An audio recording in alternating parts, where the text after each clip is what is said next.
Hello, আমি শিবনাথ দাস আর HD স্যারের ক্লাসে সকল ছাত্রদের স্বাগত। আজকে আমি ক্লাস 11-এর বাইনোমিয়াল থিওরেমের সেকেন্ড ক্লাস নিচ্ছি। এর আগে আমি বাইনোমিয়াল থিওরেমের একটি ক্লাস নিয়েছি।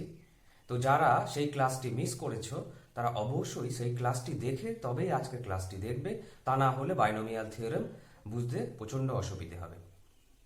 যে সমস্ত ছাত্ররা আমার চ্যানেলে নতুন তারা অবশ্যই আমার চ্যানেলটিকে সাবস্ক্রাইব করে নেবে, তাহলে ভবিষ্যতের ভিডিওগুলো নোটিফিকেশন তোমরা পেয়ে যাবে এবং পুরনো ভিডিওগুলো খুব সহজে খুঁজে পাবে। তাহলে শুরু করছি আজকের ক্লাস। আজকের ক্লাসের বিষয়বস্তু হলো বাইনোমিয়াল থিওরেম।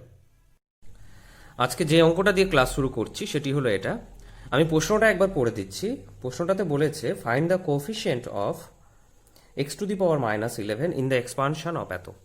অর্থাৎ এই এক্সপানশনের x⁻11 কোএফিসিয়েন্ট কত হবে। তাহলে আমরা কি করছি, প্রথমে ধরে নিচ্ছি late r+1th term contain x⁻11। এবার কি করব, r+1th টার্ম বের করব। তাহলে t অফ r+1 কি হবে, NCR, তার মানে 12CR x⁻, মানে x² whole to the power 12 minus r, আর এখানে মাইনাসটা আমরা ইনক্লুড করে নিই, -1/x³ হোল টু দি পাওয়ার আর।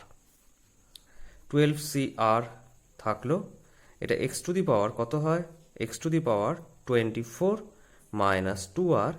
এখান থেকে দেখো x⁻³ হবে, সেটা এর সাথে যদি তুমি যোগ করে দাও তাহলে এখানে -3r আর একটা -1r থেকে যাবে। তাহলে দেখো এইটা হচ্ছে x এর পাওয়ার, আর আমরা কি ধরেছিলাম, late r+1th term contains x⁻11। তাহলে এই টার্মটার ভেতরে যদি x⁻11 থাকে তাহলে নিশ্চয়ই এটা হচ্ছে -11। তাহলে দেয়ারফর এটা লেখার দরকার নেই, দেয়ারফর 24 - 5r = -11। ঠিক আছে, তাহলে 5r = 35, 5r হচ্ছে 35 or r = 7, r = 7। তাহলে আমরা কি পেয়ে গেলাম, 7 + 1, অর্থাৎ এই টার্মের ভেতরে x⁻11 থাকবে। এখানে যদি 7 বসাও তাহলে এই টার্মের ভেতরে x⁻11 থাকবে। এখন আমাদের কোফিশিয়েন্ট বের করতে বলেছিল, তাহলে therefore coefficient of x⁻11, coefficient of x⁻11 in the expansion of x² - 1/x³ whole to the power 12 is, coefficient কোনটা, এখানে কিন্তু এটা এবং এটা হচ্ছে কোফিশিয়েন্ট, এটা হচ্ছে ভেরিয়েবল। তাহলে কত আসবে, 12c7 আর -1⁷ মানে মাইনাস, মানে লিখে দিতে পারো -12c7। এটার ভ্যালু বের করে নেবে তোমরা, যেটা আসবে সেটাই হচ্ছে কোফিশিয়েন্ট। এই অঙ্কটা দেখো, এই অঙ্কটাতে বলেছে find the x independent term. এটার এক্স ইন্ডিপেন্ডেন্ট টার্মটা বের করতে হবে। তাহলে আমরা ধরে নিই প্রথমে let the x independent term be r+1th term, r+1th term.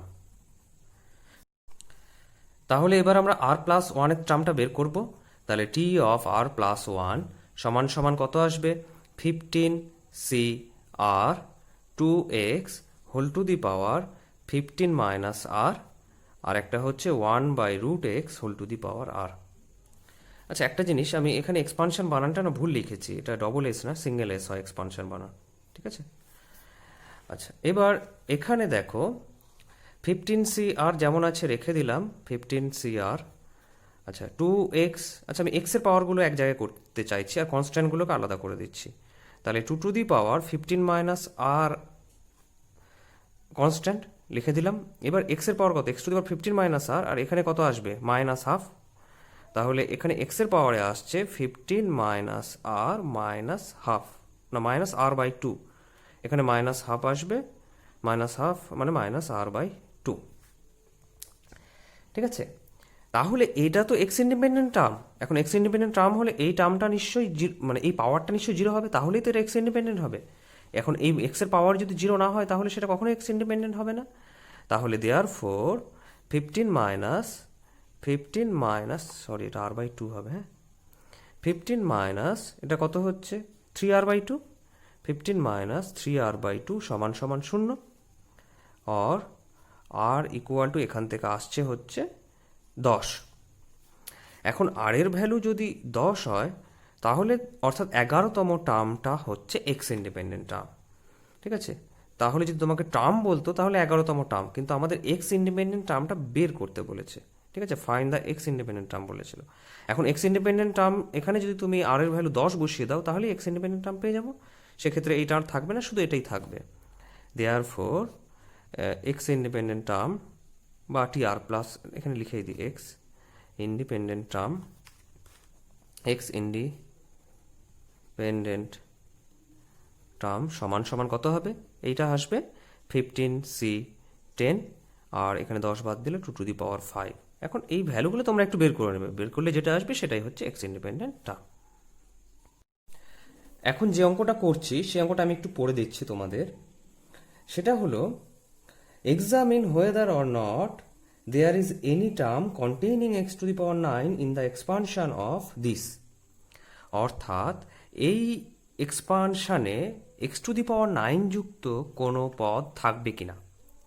তাহলে প্রথমে আমরা কি করছি, ধরে নিচ্ছি লেট, একই রকম logic, let r plus 1th term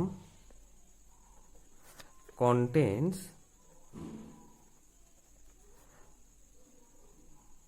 কত কন্টেন্টস x⁹। তাহলে আমি কি ধরে নিলাম, let r plus 1th term contents x⁹।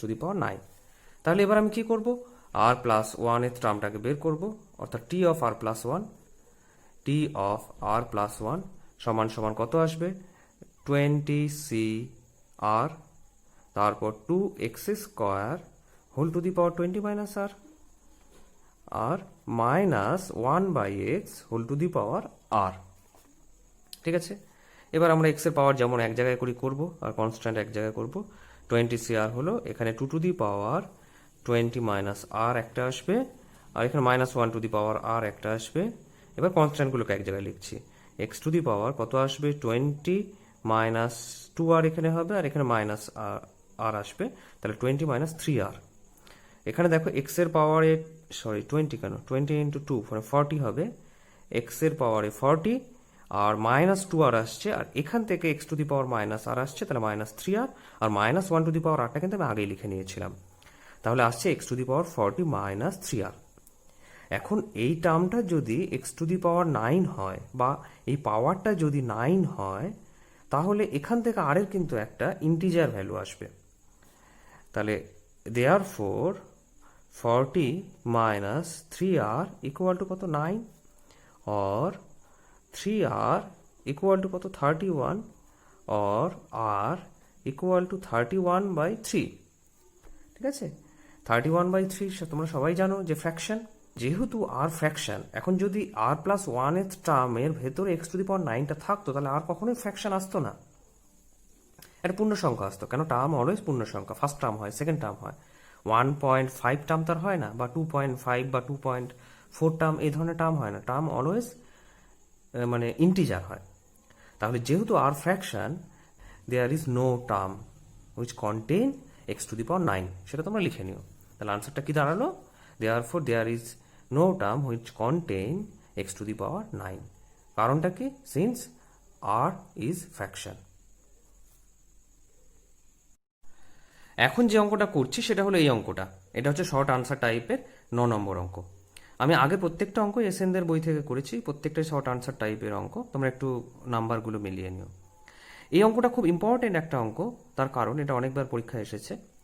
কি বলেছে অঙ্কটাতে, show that the middle term in the expansion of এত ইজ এত, এটা আমাদের দেখাতে হবে। আমাদের মিডল টার্মটা বের করতে বলেছিল, আর আমরা জানি whole to the power 2n আছে, মানে 2n প্লাস 1 খানা টার্ম আছে, তাহলে মিডল টার্ম কত হবে n প্লাস 1th টার্ম। তাহলে therefore middle term equal to কত এন প্লাস ওয়ানেথ টার্ম। তাহলে এবার আমরা কি বের করব? T of n plus one. T of n plus one করলে কত হবে? 2n C n x to the power n, আর 1 টু দি পাওয়ার যাই হোক না কেন কিছু হবে না। এবার প্রমাণ করতে বলেছিল একটা বড় টার্ম যেটা এটা থেকে আসবে, তো সেটা সিম্পলিফাই করা যাক। 2n ফ্যাক্টোরিয়াল ওপরে হয়, ঠিক আছে, আর নিচে হচ্ছে n ফ্যাক্টোরিয়াল, দুটো n ফ্যাক্টোরিয়াল হবে, মানে একটা n ফ্যাক্টোরিয়াল এখান থেকে আর নিচে একটা 2n মাইনাস n হবে, তার জন্য একটা n factorial. X to the power n যেমন ছিল থাকলো। আচ্ছা 2n ফ্যাক্টোরিয়াল মানে কত? 1 থেকে 2n পর্যন্ত গুণ। তাহলে আমি পরপর কি লিখবো? 1 into 2 into 3 into 4 and so on. কত পর্যন্ত গুণ? 2n পর্যন্ত গুণ। নিচে n ফ্যাক্টোরিয়াল যেমন ছিল তেমন লিখে দিলাম, x to the power n যেমন ছিল বসিয়ে দিলাম। এখন এর মধ্যে তো ইভেন নাম্বার কিছু আছে, অড নাম্বার কিছু আছে। তাহলে 2n খানা যদি টোটাল নাম্বার প্রোডাক্ট ফর্মে থাকে, তার মানে n খানা ইভেন নাম্বার আছে, n খানা অড নাম্বার আছে। আমি ইভেন নাম্বারগুলোকে লিখছি, অর্থাৎ n খানা ইভেন নাম্বারকে লিখছি। তাহলে কি আসবে? 2 4 6 ডট ডট করে লাস্ট ইভেন্টটা কত হবে? 2n। আর n খানা অড যদি লেখো তাহলে আসবে 1 3 5, লাস্ট অডটা কত হবে? 2n minus 1। তাহলে লাস্ট অডটা লিখে দিচ্ছ 2n মাইনাস 1, এখানে থার্ড ব্র্যাকেট দিয়ে দিচ্ছি। আর x to the power n যেমন ছিল বসে যাবে, নিচে n ফ্যাক্টোরিয়াল যেমন ছিল বসে যাবে। এবার এখান থেকে দেখো 2 কমন নেব, 2 প্রত্যেকটা টার্ম থেকেই কমন নেব, সবাই তো ইভেন, তাহলে প্রত্যেকটা থেকে 2 কমন যাবে। তাহলে কতগুলো 2 কমন যাবে? n খানা 2 কমন যাবে, প্রত্যেকটাতে একটা করে 2 নিলে n খানা টার্ম থেকে n খানা 2 কমন যাবে, তার মানে 2 two the power n common আসলো। বা 2 টু দি পাওয়ার nকে আলাদা করলাম, কমন কথাটা এখানে ঠিক বলা যায় না, কারণ প্রোডাক্ট আছে তো। তাহলে প্রত্যেকটা থেকে 2 আমি আলাদা করে নিচ্ছি, তাহলে n খানা 2 মাল্টিপ্লাই হয়ে 2 টু দি পাওয়ার n হয়ে গেল। তাহলে এবার ভেতরে দেখো পড়ে আছে 1 2 3 4 ডট ডট করে n, আর এই টার্মটা যেমন ছিল থাকলো 1 3 5 ডট ডট করে 2n minus 1 third bracket close, x to the power n যেমন ছিল থাকলো, আর নিচে n ফ্যাক্টোরিয়ালগুলো যেমন ছিল থাকলো। এটা অ্যাকচুয়ালি কত? n ফ্যাক্টোরিয়াল 1 2 3 4 ডট ডট করে n, তার মানে একটা n ফ্যাক্টোরিয়াল কেটে যেতে পারে। তাহলে দেখো আমি আর এটা লিখছি না, তোমরা পরের লাইনের দরকার হলে লিখে নেবে। এটা n ফ্যাক্টোরিয়াল, 1 থেকে n গুণ মানেই n ফ্যাক্টোরিয়াল, তাহলে একটা n ফ্যাক্টোরিয়াল কেটে যাচ্ছে। তাহলে দেখো থাকছে হচ্ছে যে টার্মগুলো, শুধু সেই টার্মগুলো লিখছি, 1 3 5 ডট ডট করে লাস্ট টার্মটা থাকবে হচ্ছে 2n মাইনাস 1, নিচে একটা n ফ্যাক্টোরিয়াল থাকবে, 2 টু দি পাওয়ার n থাকবে, আর x to the power n থাকবে। এটাই আমাদের প্রমাণ করতে বলেছিল, যে দেখাও যে এই এক্সপানশানের মিডিল টার্মটা হলো এটা। তাহলে আমরা প্রমাণ করতে পেরেছি।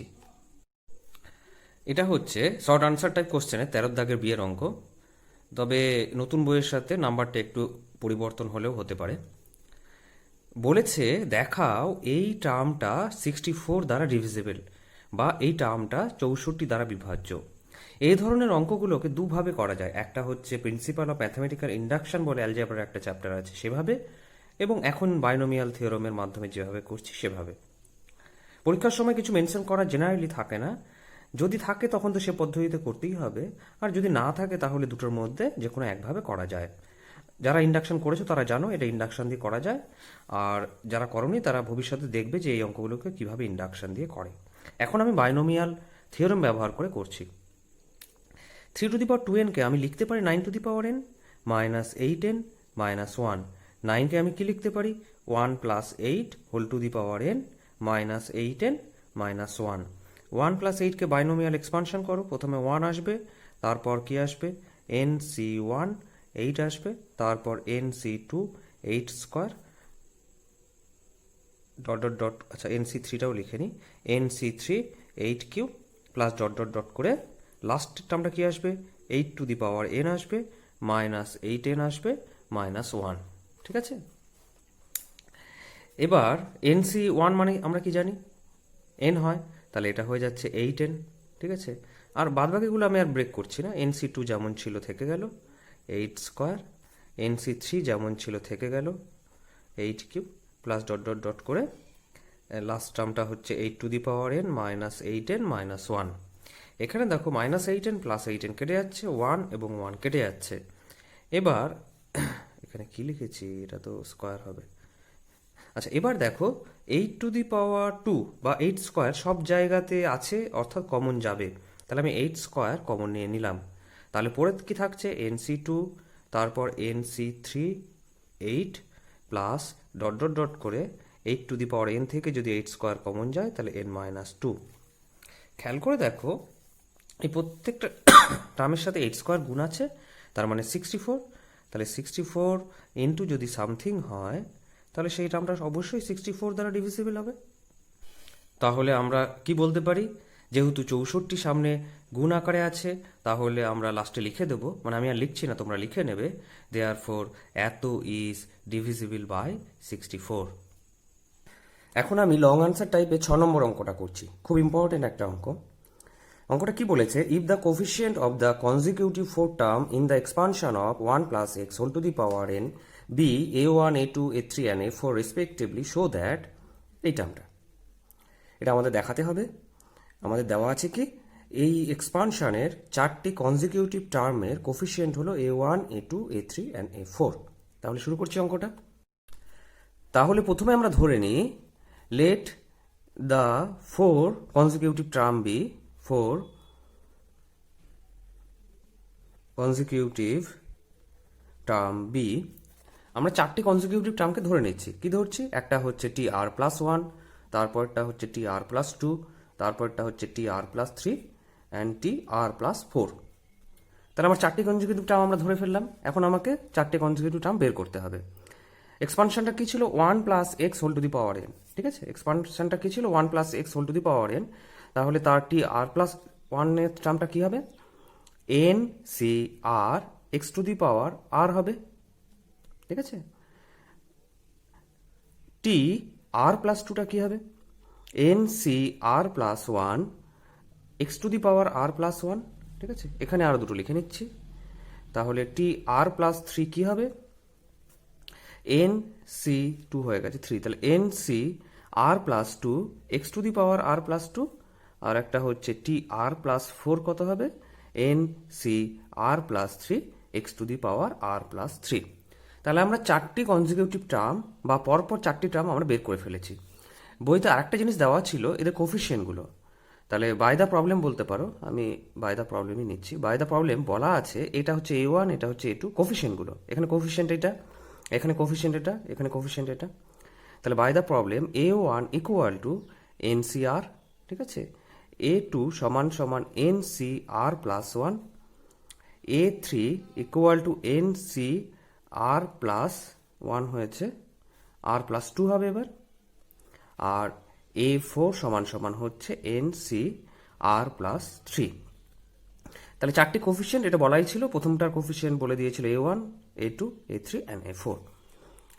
এখন আমি যদি লেফট হ্যান্ড সাইডে চলে আসি, আচ্ছা তার আগে একটা জিনিস বলে দিই তোমাদের, আমি না কতগুলো টার্ম বের করে নিচ্ছি। একটা হচ্ছে a2/a1, কেন করছি একটু পরেই বুঝতে পারবে। a2/a1 বের করলে কি হবে, এটা হচ্ছে a2, তার মানে হচ্ছে NCr+1/a1 হচ্ছে NCr।